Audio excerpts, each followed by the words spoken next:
გამარჯობა, მინდა მივესალმოთ ჩემს გამომწერებს და დავუბრუნდე დღევანდელ ლაივში ესეთი პატარა მიმოხილვით, პოლიტიკური მიმოხილვით, რასაც ეს პოლიტიკური ტრიბუნები, ტელევიზია წოდებულები გადმოსცემენ დილიდან პირდაპირ სინქრონის რეჟიმში. ახლა დაუკავებიათ გიგი უგულავა, პოლიტიკოსი.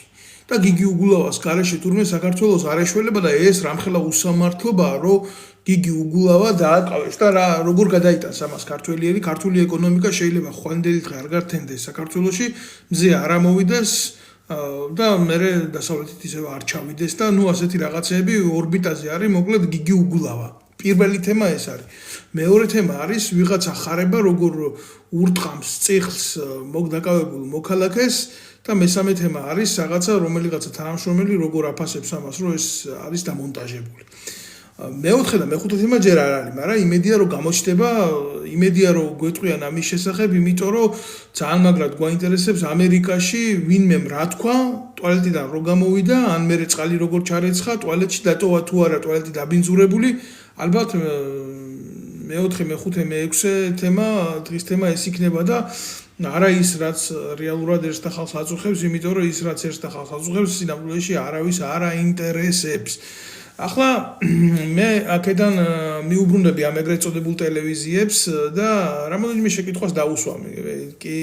კი ამბობენ და კი უნდათ რომ ამ ყველაფერს თავი არიდონ და 1000 ნარატივი აქვს, მაგრამ ამას ხო ხალხი უყურებს და საზოგადოება უყურებს და აქცევს ამას ყურადღებას, რომ რეალურ პრობლემაზე არავინ არ კონცენტრირდება და საკითხს ისე არავინ არ სვამს, როგორც საჭიროა და სულ ყოველთვის რატომღაც ჩანს ის, რომ აგერ მხოლოდ ნიკამელია დააკავეს, აგერ მაგალითად გიგი უგულავა დააკავეს და მარტო ესენი არიან უმთავრესი სახეები დღევანდელი ტელევიზიის და ესენი არიან პირველ ხაზზე წამოწეულები და არა ის უბრალო ადამიანები, ვთქვათ, რომლებიც დაკავებულებიც არიან, აცემებიც არიან, პატრონიც არ ახავთ, არავინ ყურადღებას მაგათ არ აქცევთ და ელემენტარული რატომ მივიდნენ იმ აქციაზე, იმასაც რო არავინ არ ეკითხება, თქვენ, რომელ მოტივსაც და მიზეზსაც საერთოდ ნაცმოძრაობასთან და ამათ პოლიტიკურ ინტერესებთან შეხება არ აქვთ. ახლა გეკითხებით თქვენ ისა რუატევეს ვეკითხები, რომლის ეგრეთ წოდებულ ჟურნალისტსაც მიკროფონი კალაშნიკოვში ეშლება, მაგრამ არ გვიკვირს ახლა რუადან გამომდინარე ვეკითხები ისრაელში დეზერტირად მყოფი კეზერაშვილის ტელევიზიას და მის ეგრეთ წოდებულ საინფორმაციო პოლიტიკას ამ ვახოსანაიებს და ამ გამოსირებულებს. ეს ის უგულავა არ არის, რომელიც გასამართლებული იყო სახელმწიფო თანხების განსაკუთრებით დიდი ოდენობით მითვისების საკითხზე? არის თუ არა ის ბატონი გიგი უგულავა, რომელმაც თბილისის მერობის დროს როდესაც არჩევნები იყო და ნაცებს უნდა გაემარჯვოს და მიშა უნდა დარჩენილიყო ხელისუფლებაში, უკანასკნელ კაპიკამდე რომ გაძარცვა ქვეყნის ბიუჯეტი, იმიტომ რომ უგრევა რა ამ მომრჩევლებს იმის იმედით, რომ მერე ხმას მიცემდნენ მიშას და მიშა იქნებოდა ისევ და ეს იქნებოდა მარადმწვანე თბილისის მერი. ქოცებზე ცოტა მოგვიანებით ვილაპარაკებ, მაგრამ თქვენ ახლა ამ პროდუქტს არ გვტენით, ეს ის გიგი უგულავა არ არის, რომელიც სხვათა შორის არ უარყოფს მის ჩადენილ კრიმინალს. არ უარყოფს მის ჩადენილ კრიმინალს, ამბობს, რომ ეს დანაშაული მან გააკეთა და მერე როგორ გამოვიდა ციხიდან. მაგი კი არა, ვიღაცას 200 და 300 ლარი რო აქვს მოპარული და იმაზე ყავს პროკურატურას დაჭერილი, დღემდე ზის ციხეში აგერ რამდენი წელიწადი. და რა უნდა თქვას იმ კაცმა ციხეში როზის უყურებს აგერ 50-60 მილიონი მოიპარა დედაატირებულმა უგულავამ გუშინ ციხეში ჩასვეს და დღეს უკვე გამოუშვეს. იმიტომ რომ სალომე ზურაბიშვილმა შეიწყალა. რატო? იმიტომ რომ ოპოზიციონერი იყო. ბრჭყალებში პოლიტიკოსი. და რა პრივილეგია აქვს კანონთან მიმართებაში ჩვეულებრივ მენაგვე მოიპარავს თანხას სახელმწიფოს და მიითვისებს, თუმცა მეეჭვება რომ მენაგვემეს ნაკლებად შეძლოს. ხელმწვდომა არ ექნება ამხელა. ავიღოთ სიტყვაზე სხვა, თუნდაც საკანცელარიო საქმით დაკავებული რომელიმე მაღალჩინოსანი. და თუნდაც ეს ნაბიჯვარი უგულავა, იმიტომ რომ პოლიტიკოსია. განსხვავება რაშია, ხო? მოიპარე თანხა ჩაჭექი. გამოიძიეს, აღიარე ბრალი, მაშინ მოიხადე შენი სასჯელი, რაც არის იქ. საკმაოდ სოლიდური წლებია ამ დანაშაულზე და საზოგადოებისთვის საშიში ხარ, იმიტომ რომ საზოგადოება რასაც აგროვებს ამ თანხებს, აგროვებს იმის გულისთვის, რომ კეთილდღეობა გქონდეს და შენ რომ ამას შენ პოლიტიკურ ინტერესში იყენებ, რომ ძალაუფლება შეინარჩუნო, საზოგადოების ძალას რო იპარავ. ორმაგაც საშიში და დამნაშავე ხარ. მან გამოსულმა აგერ ციხიდან რა ბოდიში მოიხადა, პატიება ითხოვა, თუ რა გააკეთა. შეწყალება ითხოვა, არ უთხოვია ზურაბიშვილთან შეწყალება, მაგრამ ზურაბიშვილმა ისე შეიწყალა. აი ესეთი ანომალიები გვაქვს ჩვენ, ქურდი და მამაძაღლი დღეს თავს პოლიტიკოსად გვაჩვენებს და სახელმწიფო სათავეში მოსვლა უნდა, იმიტომ რომ კიდე უფრო მაგრად დაანგრიოს, უფრო მაგრად მოიპაროს, უფრო მაგრად გაძარცვოს ქვეყანა. ეს არის სიმართლე და ხელებს იქნებს იქ პრიმატივით. ეს ის გიგი უგულავა არ არის, რომელიც ნარკოტიკული თხრობის ქვეშ ეგრეთ წოდებულ პრივატ საღამოებს აწყობდა და სტრიპტის როც ეკავდნენ მაგის წინ მაგიდაზე და მერე ეს სურათები მთელმა საზოგადოებამ ნახა. როგორი მორალის კაცია, 1 ცოლი, 2 ცოლი, 3 ცოლი, 4 ცოლი, ჰარამხანა რო ყავდა. სულ კიდია კაცო, ასე უგნია 1000 ცოლი მოიყვანოს, მაგრამ ვიცით რა ეს კაცი რა მორალის ადამიანი არის და ვინ არის? თუ რა ვქნათ ახლა დავკავდეთ იმაზე ლაპარაკით, გიგუ უგულავა რა მაგარი ტიპია, რა მაგარად იცავს მერე ხალხის ნაჭამი ფულით დიეტას? უგულავას დიეტაზე ვილაპარაკოთ? ნაცვლად იმისა, რომ საზოგადოებას რა აწუხებს იმაზე გავაჩეროთ არჩევანი და იმაზე გქონდეს ლაპარაკი. ვინ არის გიგი უგულავა? რა მორალის ადამიანია გიგი უგულავა? რა მოგწონს მასში? სტრიპტიზი მოგწონს, მრავალცოლიანობა მოგწონს, სახელმწიფოებრივი თანხების გაფლანგვა და მითვისება მოგწონს, თუ რა მოგწონს? ის რომ ასე მარტივად შეუძლია ციხეში შესვლა და მერე ასე ჯადოქარივით უკან გამოსვლა, სად ისწერება ეს სცენები? ვინ წერს, ვინ აკეთებს, ვინ ადგენს ამ ყველაფერს? ან რა მოგწონს გიგი უგულავას მიერ ჩადენილი, როგორც იქცეოდა ნაციონალური მოძრაობის დროს, რომ ეგრეთ წოდებული არაფორმალი იყო, ხელისუფლების ჰერმესი ბიჭუნა, რომელსაც შეეძლო საპატრიარქოში შესულიყო ხელები ერტყა, დირექტივები მიეცა, რომელსაც შეეძლო პატრიარქის ეპისტოლე შეეცვალა საშობაო, რა არ აკეთებდა უგულავა ამას? დაისაჯა უგულავა ამისთვის? კარგი კანონი დარდაჭირა, მორალური კუთხით დაისაჯა? სად არის საპატრიარქო, რატო არ იღებს ამ ყველაფერზე ხმას? ყოფილი ის არის, რა ქვია, თურმე მორჩილი, გიგი უგულავა არის მორჩილი. ისეთი მორჩილები არიან, როგორიც ეს შიო, როგორიც ეს ჯაღმაიძე არის და კიდე ბევრი ამნაირი ნაძილები. უამრავი საპატრიარქო რო გააკეთეს იქ ჩვეულებრივ ფულის საჭრელ მანქანად და ღმერთის გარდა ყველაფერს ნახავ დღეს. მაგათ მიერ შექმნის, აი ესეთი უღმერთოებით არის სავსე. და ესეთი ადამიანები გამოვლიან მერე და სხვის უღმართოებაზე ილაპარაკებენ. რატო უნდა მივიღოთ ჩვენ უგულავა, გინდა სასულიერო პირი არ არის უგულავა. ერის კაცი თლად ბოლომდე ვერ არის. პატიმარის სტატუსის ქვეშ მყოფი ვერ არის. შეუმდგარი ჩეგევარა არის, რაც გამოვიდა ციხიდან, ზის ამ ტელევიზიებში იქნება ხელს და ნუ ჩვეულებრივ შეხედეთ როგორია იმბეცილი, იდიოტი ადამიანს, რომელსაც ლოგიკა არ გააჩნია რა. ეს არის სინამდვილე, უგულავა. ეხლა დაჭერილია უგულავა და იმსჯელებს სასამართლო იმაზე, თუ როგორ უნდა დაეკისროს მას ადმინისტრაციული სახელი. კი, მაგრამ უგულავას აქციელი ეს ადმინისტრაციული სახელია მარტო. მაგაზე კიდე ცოტა კვევით ვილაპარაკებ, მაგრამ 2008 წლის ომის დროს სამხედროები რო გაყარა გვერდზე და თვითონ ხელმძღვანელობდა აი ამ პროცესებს, ომს რო ხელმძღვანელობდა მაგი და კრიმინალი კეზერაშვილი. ის კიდე თავდაცვის მინისტრი იყო, თუმცა ომს არ ხელმძღვანელობს თავდაცვის მინისტრი, ცნობისთვის. ომს ხელმძღვანელობს გენერალური შტაბი. არც გენერალური შტაბი, არც არავინ პროფესიონალი, მხოლოდ უგულავა იყო იქ მთავარსარდალი და უგულავა აგინებდა ჯარს, რომ უკან კი არ უნდა დაეხიათ, პირდაპირ უნდა შევარდნილიყვნენ რუსების საცეცხლე წერტილების ქვეშ. იმიტომ რომ მეტი მსხვერპლი იყო მაშინ საჭირო. იმიტომ რომ მეტი სიკვდილი უნდა ყოფილიყო.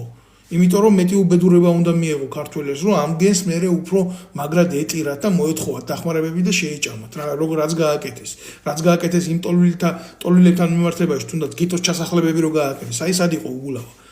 და ეხლა კიდე ციხეში წავა, უკაცრავად ბჭყალებში იზოლატორში ზის, დღეს გამოიყვანენ სასამართლოზე და იმსჯელებენ, რომ მერე რა გზა გადაკეთა პოლიტიკოსია და გამოუშვათ. და წინამდებარე მისი ცოდვები, რომ ასამართლებია, რომ ამხელა პრობლემები აქვს ნაკეთები ქვეყნისთვის და საზოგადოებისთვის, ის არაფერი. ეს ნარკომანი, არამორალური, ყველანაირად შეუმდგარი idioти, რაც ჭირდება დაზვერვის სამსახურს, რომ დაანგრევიოს ქვეყანაში წესრიგი, აი ეს არის გიგუგულავა. და ამ ნიკამელიაზე საერთოდ არაფერს არ ვილაპარაკებ. მაგაზე საერთოდ ჩამოსაყალიბებლები არიან. ერთმანეთის ვერ გაუყვიათ და ვერ გაურკვევიათ. ჯერ არის და კეზერაშვილს ვერ იტანენ, ერთმანეთში აქვს პრობლემი, ხოცავენ ერთმანეთს. აი რატომაც დაკარგეს ხელისუფლება, ხო არ დაგავიწყდათ. ეს არის ურთიერთბრძოლები. ურთიერთბრძოლები ამათ რომ ღმერთმა უკნას ერთმანეთში პირი ქონოდათ, ამათ ვინ მოუგებდა თუნდაც ომს 2012-ში. ეს იყო ომი, ხო? განა ივანიშვილსა და საზოგადოებას ნაცებს შორის იყო ომი, საზოგადოებასა და ნაცებს შორის იყო და ივანიშვილი იყო რაღაცა ხალხის არიერგარდში უკან დამჯდარი და მას სწავლის როგორი იყო 2012 წელი პირადად ამაში ყველაფერში მონაწილეობა მიღებული. რას აკეთებდა მაშინდელი პოლიცია, რას აკეთებდა მაშინდელი ადმინისტრაციული რესურსი და რას აკეთებდა თითეული მათგანი მთელი ქვეყანა გაბოზებული რო ყავდათ. ეს არის სიმართლე.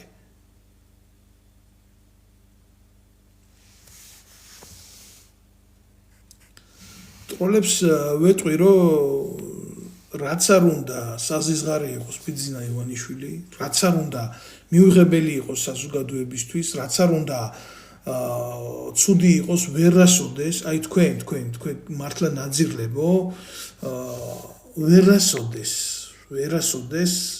ვერ შეცვლით ბიძინა ივანიშვილს, ვერასოდეს. რატო ვერ შეცვლით მაგას გეტყვით ამ წუთას ძალიან მარტივად, იმიტომ რომ ბიძინა ივანიშვილი იყო ის ტიპი, ვინც თქვენ გაფინანსებდათ ნაცებს 7 ნოემბერს, მათ შორის ჩამჯდარი იყო თქვენს პოლიტიკურ რგოლში და გირჩევდათ როგორ გეცემათ ხალხი უბრალო ადამიანები. ბიძინა ივანიშვილმა თქვენ გამოგიყენათ, გიხმარათ, გისწავლათ და ეხლა თქვენი მით უმეტეს ნახევარი პოლიტიკური ელიტა ვინც აკავთ არის ნაბიძინა ივანიშვილარი ტიპები. ხიდაშელები, უსუფაშვილები, ბევრი ყავთ, ბევრი მაგნაირები, სავსე ხართ, ბიჭო, იცი რანაირი ტიპები ხართ, ირგვლივ დამოყრილები, აი, ჯერო ნაცი იყო, მერე კოცი რო გახდა, მერე კოციდან ისევ ნაცი რო გახდა. და ნუ ახლა ბიძინა ივანიშვილს აქვს ძალიან დიდი ფორა თქვენთან მიმართებაში. თქვენ 1000 წელი მაგნაირი დესტრუქციებით, მაგნაირი აქციებით თუ რაღაცა არ მოხდა ზევიდან და გეოპოლიტიკური რუკიდან საბოლოოდ არ წაშალეს ქართული ოცნება და აი ამათი კოლაბორაციონისტული სისტემა მართლა სიმახინჯეს აზარლობა და არ ჩარეცხეს, ხო, მანამდე ბიძინა ივანიშვილს თქვენ ვერასოდეს ვერ ჩარეცხავთ. კარგად იცის ამან თქვენი ხასიათი, წლებია ეს თქვენ გსწავლობთ და წლებია ეს თქვენ გხმარობთ. ეს არ არის მარტო რაღაცა კონკრეტული მომენტი, რომ აი აქედან იქამდე გხმარობთ, არა. რამდენი წელიწადია ბიძინა ივანიშვილი თქვენ გხმარობთ, ხელისუფლებაშიც რო იჯიქით, მაშინაც გხმარობდათ. თქვენ გეგონათ, რომ თქვენ ხმარობდით ამას, მაგრამ სინამდვილეში როდესაც თქვენ მაგას დაუპირეთ ხმარება, ხო? მაშინ გაგიკეთათ ეგრეთ წოდებული გადატრიალება და ხალხი გამოიყენა და ხალხთან ერთად თქვენს გიხმარათ თქვენ დედამოწმუნეებო. ეს არის სინამდვილე. ახლა ვიცი რომ არ მოგწონთ, ვიცი რომ სიმართლეა და მწარეა, მაგრამ ესე არის. და თუ მაგალითად გეოპოლიტიკური რუკიდან მოხდება საერთოდ ბიძინა ივანიშვილის წაშლა, თქვენ რა გიხარიათ არ ვიცი, თქვენც ჩაგრეცხავენ. აი როგორ მოხდება, იცი, როგორც შევარდნაძე ჩაირეცხა ასლან აბაშიძესთან ერთად, აი ზუსტად ისე ჩაირეცხებით. იმიტომ რომ ინსტიტუტები სწავლობენ საქართველოში, უცხო ქვეყნის ინსტიტუტები სწავლობენ ჩვენს ქვეყანაში არსებულ გეოპოლიტიკურ ყოფას. თავისი მედიით, ეგრეთ წოდებული მედიით, თავისი პრესით, თავისი ყველაფრით ეს ცნობები მიდის იქ, მუშავდება, როგორც აი თორიების კასრში ვირთხები ვართ მოქცეული, აი ესე ვართ ზუსტად. თქვენ კი იცნობთ ამ ბატონებს სახეებზე, მაგრამ ეს ბედი თქვენს გარეშე წდება იქ. და როდესაც ეს მომენტი დადგება და ნამდვილად დადგება რა, ნამდვილად დადგება ეს მომენტი, თქვენ აღმოჩნდება, რომ საერთოდ პოლიტიკას ვეღარ მიეკარებით. კომენტარებზე გვიპასუხეო. შენ რო იყო ბიძინას ადგილზეო რას იზამთრე, შენი ჭირიმე მე ვერ ვიქნები ბიძინას ადგილზე. წარმოუდგენელია რა. მე საერთოდ ჩემი ბუნებიდან გამომდინარე საერთოდ არ მსურს არანაირ ძალაუფლებაში და ხელისუფლებაში ყოფნა. ამიტომ რეალურად ასე არის. ბიძინა ივანიშვილის ადგილზე მე რო ვიყო ძალაუფლება მე რომ მქონდეს, გაინტერესებს მე რას ვიზამდი? მე რას ვიზამდი და 800 ბავშვი რო კვდება საქართველოში, 800 ბავშვი წელიწადში, ხო? ბიძინა ივანიშვილის მაგივრად იმ ოქროს, რომელიც საქართველოსდან გადის, ესა 7 ტონა ოქრო წელიწადში, ავდგებოდი და იმ მცირეწლოვანი ბავშვების კვებაში დავაბანდებდი. და ყველა ეგრეთ წოდებულ წიაღისეულს ქართველ ერს გადავცემდი და ნაციონალიზაციას მოვახდენდი მისას. ბიძინა ივანიშვილი რო ვიყო ქურდობას არ გავაკეთებდი გაძარცვული ერიდან, რომელიც 5 მილიონიდან 3 მილიონ 700,000 დარჩა. მაგრამ ეს რო გავაკეთო, მე ბიძინა ივანიშვილი აღარ ვიქნები. ავიცი, იმედია უპასუხე შენ შეკითხვას, მაგრამ ვერაფერს ვერ გეტყვი რა.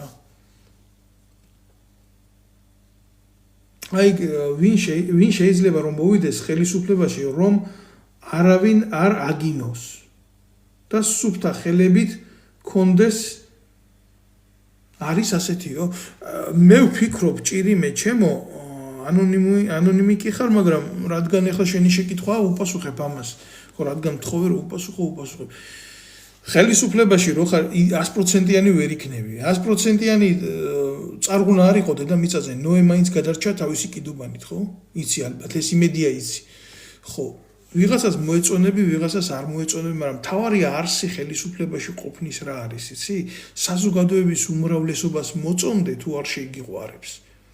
ხელისუფლებაში ყოფნა სიყვარულით, ინტიმური გრძნობებით და ასეთი რაღაცებით არ გამოიხატება. საზოგადოება მინიმუმ რაღაცა უმრავლესობაზე მეტი უნდა გენდობოდეს ცოტათი. რომ შენ უნდა ეკითხებოდეს, შენ უნდა მისი რიტმი გესმოდეს საზოგადოების. არც წინა ხელისუფლების დროს და არც ახლა, მით უმეტეს ხალხთან არაფერი კავშირი არ ხდება. მხოლოდ ეს კავშირი არის სიმპლექსური და არა დუპლექსური კავშირი. არის ასეთი კავშირგაბმულობაში, ესეთი კავშირის, ვინც ახლა ფიზიკოსია და ვისაც თუნდაც კავშირგაბმულობასთან ქონია ჯარში შეხება, ის გაიგებს ამ კავშირის არსს.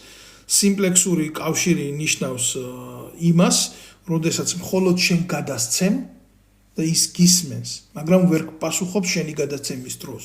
და დუპლექსური კავშირი არის, როდესაც აი თუნდაც ჩვენ ახლა ინტერნეტით საუბრობთ, ან WhatsApp-ით, ან Skype-ით ერთმანეთს ურეკავთ, ან ტელეფონით, აი ესეთი მომენტი არის დუპლექსური კავშირი. ან ტელეფონით თუნდაც რა მარტივად რო აიღო.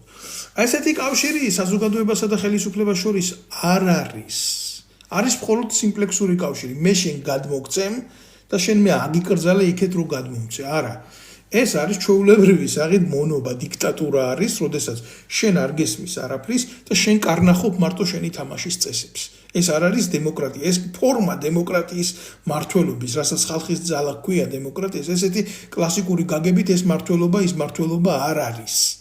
დღეს არის ჩვენ გვყავს ბიძინა ივანიშვილი, გუშინ ყავდა ბიძინა ივანიშვილი, გუშინ წინაც ყავდა ბიძინა ივანიშვილი, 12 წელი საერთოდ ბიძინა ივანიშვილია ხელისუფლებაში და უახლოესი 12 წელი თუ ასე გაგრძელდა და ზევიდან რამე არ შეიცვალა და გითხარით საიდანაც ზევიდან უახლოესი 12 წელიწადი ქვეყანაში გვეყოლება ბიძინა ივანიშვილი, სანამდე ქართველი ერი საბოლოოდ არ დაკარგავს ქვეყანაში უმრავლესობას, აი ესეთი თამაშებით, უგულავებით, ასეთი თამაშებით, რომელსაც ქვია მაგალითად მელიებით და ნაციონალური მოძრაობით და ბოლოს აღმოვაჩენთ, რომ ქვეყანაში ჩვენ აღარ გვაქვს ეთნიკური უმრავლესობა და ჩვენ ქვეყანაში ვიხილავთ სხვა ტომელებს, განსაკუთრებით ჩინელებს, აგერ ინფორმაცია მომაწოდეს, რომ თბილისში სუროგაციული სახლი გახსნეს არალეგალურად და 1000 სიმამაძე ხდება და სხვათა შორის საპატრიარქოს ერთ-ერთ მაღალჩინოსანს გვარად შაიშმელაშვილს, ესეც არ არის შემთხვევითი, აგერ უყურებთ შაიშმელაშვილი ჯარს ანგრევს, პოლიციას ანგრევს, სამღვდელოებას ანგრევს, სუროგაციის ცენტრებს ქონებას აქირავებს და იქ 1000 უბედურებები ხდება და სუროგაციული წესით ჩასახული ბავშვები იღუპებიან და მთელი უბედურება არის. საქართველო არის შავი ხვრელი. შავი ხვრელი და ასე იქნება ყოველთვის, მანამდე კიდევ ერთხელ ვიმეორებ, სანამდე აი ესეთი სიმახინჯეები იქნება ქვეყანაში და პოლიტიკური ქაოსი შეჭამს წესრიგს და კანონი არ იკანონებს. პარალელურად ჩვენ რას უყურებთ, იცით? ჩვენ უყურებთ მდინარაზის ეგრეთ წოდებულ გამოსვლებს, რომელიც გვაჯერებს, რომ კანონი გამკაცრდა, რომ ახლა თურმე მთავრობის წევრს თუ შეეხები, ამაზე თურმე ციხე იქნება, აქამდე თუ გაფრთხილება იყო და ესეთი იდიოტობები აქ მეაყოლეს ადმინისტრაციული მოხელეც, იმიტომ რომ ახლა მარტო თავის თავზე ხო არ დაწერენ კანონს, სხვა რიცხვიან ჩვენ დავწერით ჩვენ თავზე კანონი. უკვე აღარ სიამოვნებთ რა, ქუჩაში ვიღაცა რო ხდება და დედას უთხრავს, ეს აღარ სიამოვნებთ რა. ამიტომ ჩუმად იყავი შენ, თუ არა მე შენ ამის გულისთვის დაგიჭერ. აი ესეთი მომენტია რა. სად არის გამოხატვის თავისუფლება, სად არის საზოგადოებრივი აზრის გამოთქმის და გამოსახვის საშუალება, ფორმები, სივრცე სად არის? სივრცე აღარ არის საქართველოში. სივრცე დაკეტილია საქართველოში, ყველანაირი სივრცე საზოგადოება არ არსებობს საქართველოში, არსებობს მხოლოდ პოლიტიკურად მართული დანაშაულებრივი სინდიკატები. ეს არის ივანიშვილის, ეს არის სააკაშვილის, ეს არის ხაზარაძის ბრძოლები. ეხლა რა მიდის, იცით, გაერთიანებული არის ძირითადად ის ძალები, რომელიც ბიძინა ივანიშვილის მთელი ამხის მანძილზე ყავდა სექსუალური აქტის ქვეშ, იმიტომ როგორც გაგიხსენით მე თქვენ, საზოგადოებასა და სახელმწიფოს შორის არანაირი კონტაქტი არსებობს, სახელმწიფო ქართული ოცნების მიერ დამონებული საზოგადოებას უკავშირდება მხოლოდ სიმპლექსის რეჟიმში, დუმპლექსის რეჟიმი აქვს მხოლოდ ნაციონალურ მოძრაობასთან, ხაზარაძესთან, ანადოლიძეებთან, ხიდაშელებთან და საერთო ჯამში ესეთი ურთიერთობა, ესეთი კავშირი არის სექსუალური კავშირია, გაუკუღმართებული წესით, პირდაპირ ვიტყვი, რომელიც მიზნად ისახავს მხოლოდ და მხოლოდ ქართული ოცნების აბსოლუტურ ძალაუფლებას. სამწუხაროა ამ ყველაფრის ლაპარაკი, მაგრამ სათქმელია, იმიტომ რომ ჩვენ ხედავთ დიდ ეკრანზე ვიღაცა ისევ და ისევ ხარებას, გუშინაც ამაზე ვლაპარაკობდი, დღესაც სალაპარაკო ეს თემა მაქვს, იმიტომ რომ არ იცვლება ეს რეალია. ვიღაცა ხარება ბრიყვი ბლაგვსახა, რომელიც მერაბიშვილის დროს ორ გვამს ეძებდა მისი დაკვეთით, დღეს უკვე მოქალაქეს ცემს თურმე აი წიხლს ურტყამს ბეჭს მიაღოლებს თან წიხლის ჩარტყმის დროს, რომ მაგარი ნოყიერი, მაგარი პროდუქტიული იყოს მის მიერ დარტყმული წიხლი. მადლობელი ვარ ყურადღებისთვის, ვინც მიიღურებს. და ვთხოვ ყველას მოიწონეს და გააზიაროს ეს ყველაფერი. და რატომ უნდა გვიკვირდეს ჩვენ დღეს ვიღაცა ხარებას მიერ დარტყმული წიხლი, როდესაც ეს ნაბიჯვარი ეგრეთ წოდებული ხარება ანალოგიურ საქმიანობას აკეთებდა მერაბიშვილის დროს, მაგრამ იცით ახლა რა ხდება, მერაბიშვილი გამოდის და მერაბიშვილი ლაპარაკობს, რომ ხარება მოძალადია. საოცარი სიუჟეტი გვაქვს ხალხო.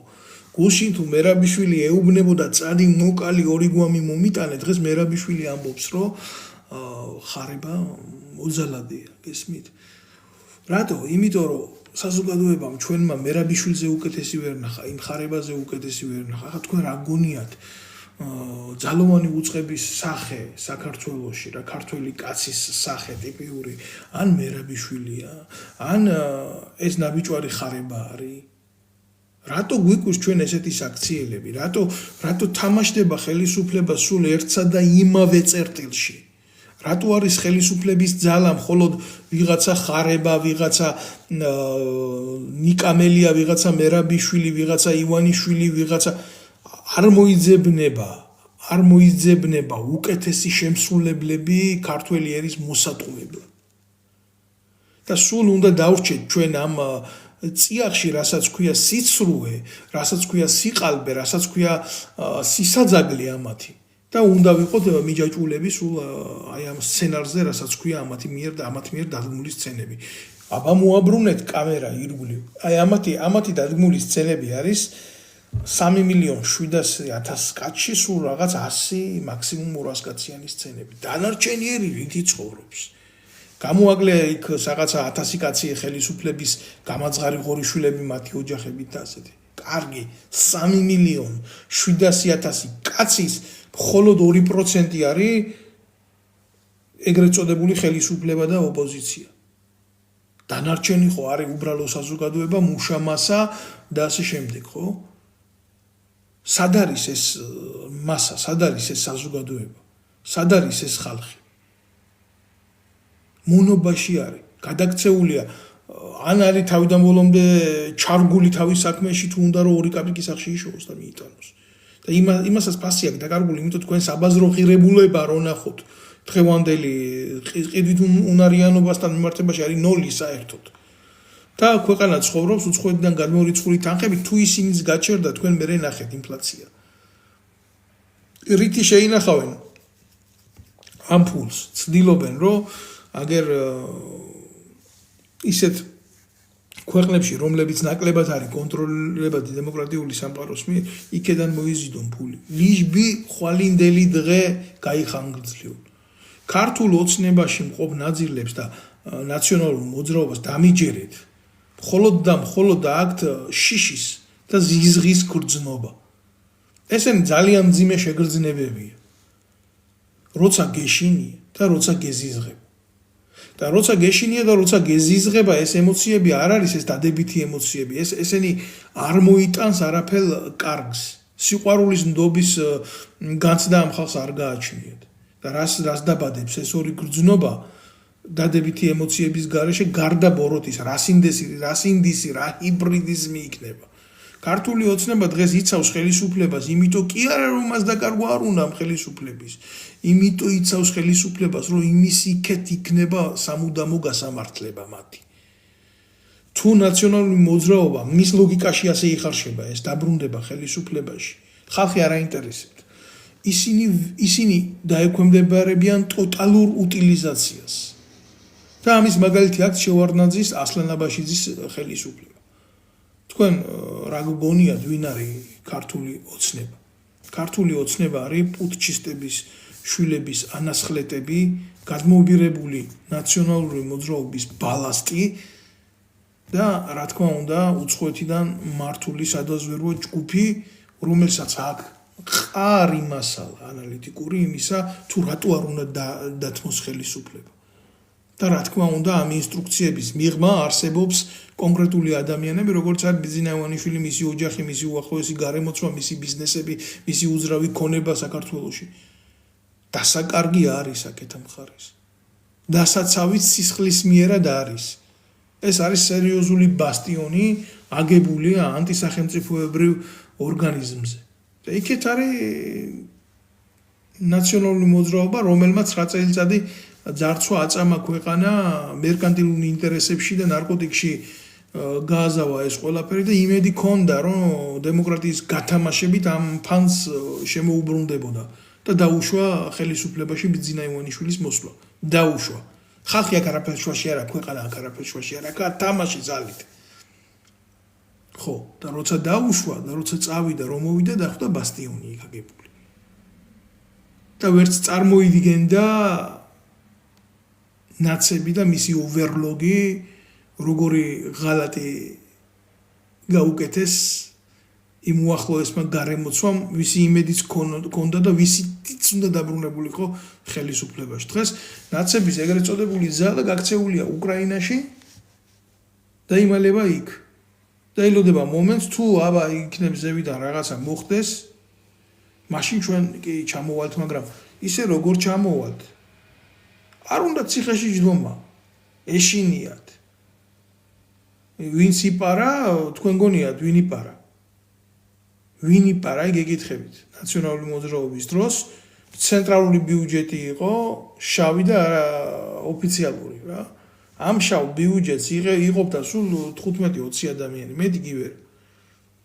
ეს თანხები გამოტანილია აგერ ევროპაში, ნაყიდია უძრავი ქონება, მათ შორის არის თანხა, რომელიც დამარხული არის, ოქროს სახით დამარხულია მიწაში, არის სხვადასხვა უცხოური ვალუტის სახით დამარხული მიწაში. ამ თანხას ისინი ელოდებიან ყველაზე შავი შემთხვევისთვის, ეს გათვლა ქონდათ. ინსტინქტურ დონეზე ქონდათ, იარაღთან ერთად, რა თქმა უნდა.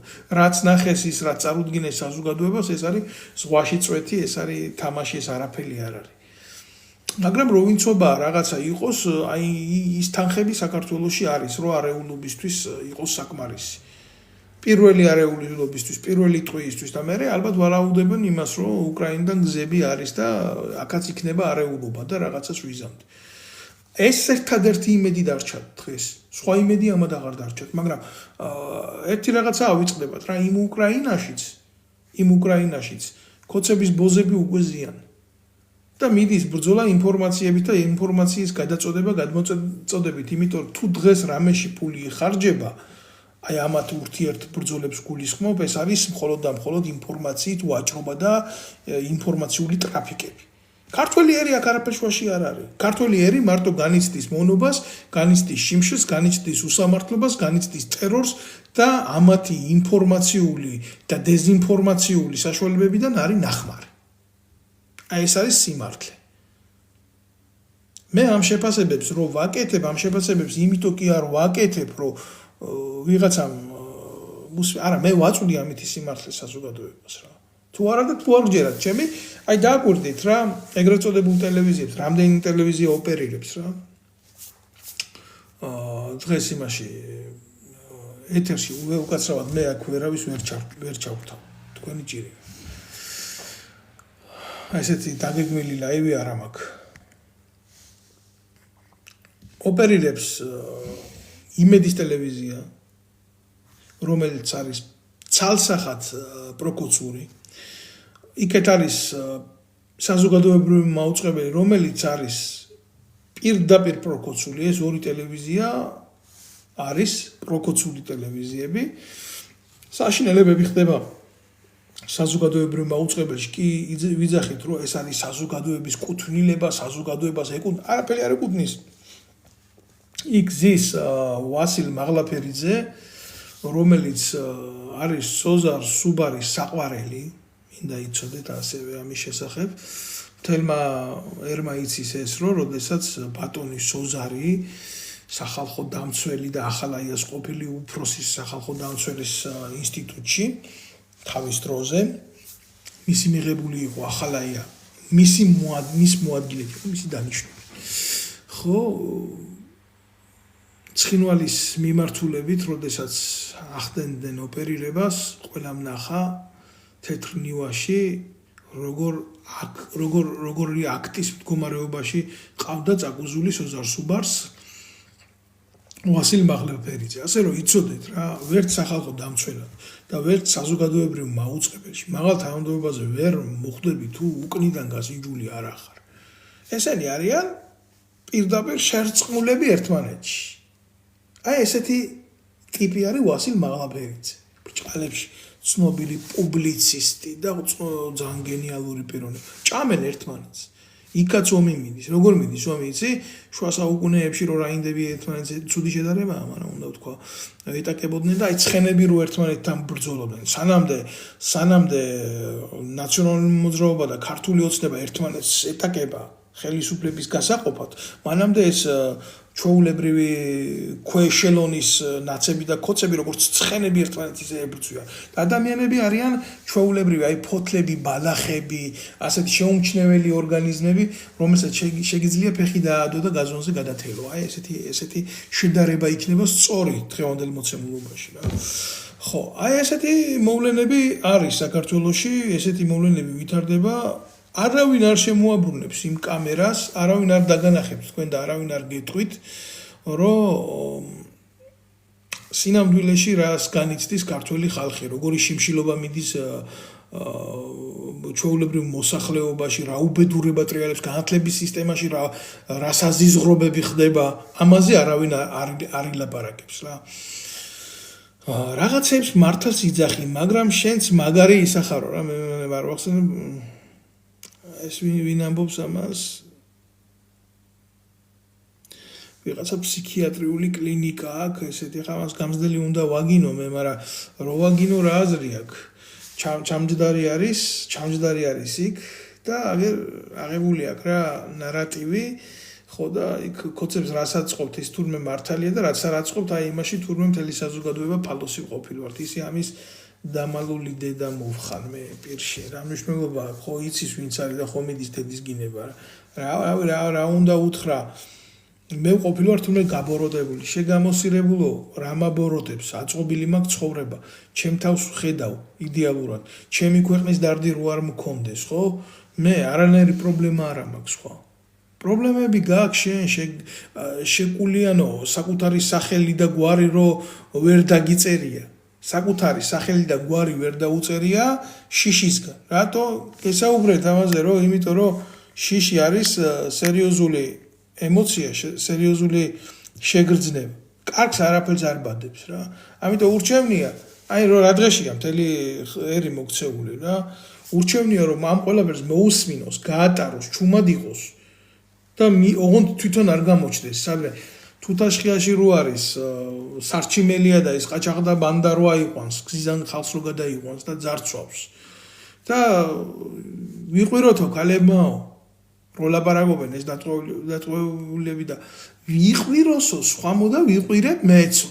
აი ესე არის უმრავლესობა. მოქცეული და ეს არაფერი კარგისკენ არ წავა.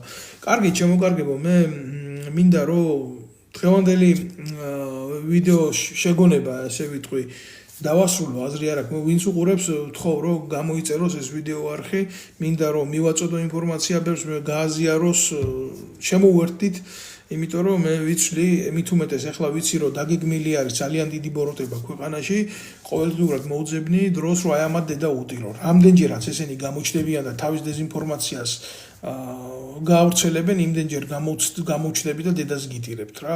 მით უმეტეს იმისა, რომ უკვე ქვეყანაში დაუძახეს სერიოზულ დესტრუქტანტს, ლევან იზორია ჩაიყვანეს საქართველოში, ეს იმიტომ გააკეთეს, რომ ყველა ბოროტი, ყველა ნაბოზვარი გააცოცხლონ, რომ საზოგადოებაზე წავიდეს ძალადობა და ეხა უბრალო ადამიანებიც ხო არიან იმის მიღმა რა, ესენი არიან გლავარები, გასაგებია, მაგრამ იმის მიღმა უბრალო ადამიანები შეცდომაში შეყვანილი ხალხი და ახალგაზრდები, რომლებსაც უბრალოდ არც ის ომი არ უნახიათ ქვეყანაში, არც ამათი რეპრესია არ გაუვლიათ, არ იციან რას ნიშნავს უბედურება, რას ლაპარაკობ, ვინც მოესწრო ნაციონალური მოძრაობის მმართველობას, ხო?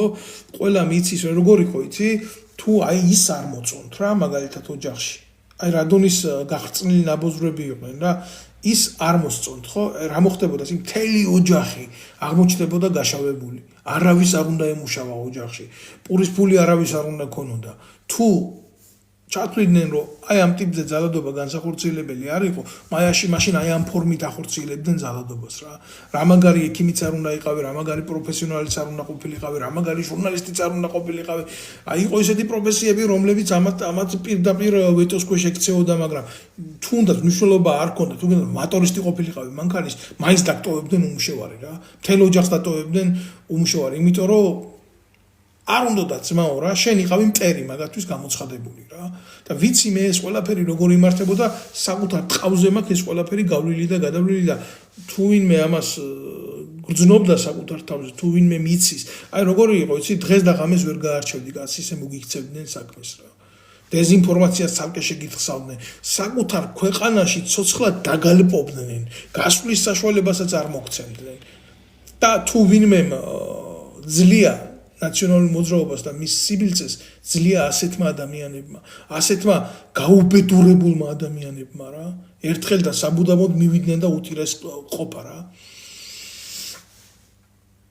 ერთი გადატრიალება მოვაწყოთო ბატონო დავითო, ჩუმად იყავი მეგობარო, მაგის თქმაც კი უკვე ისჯება.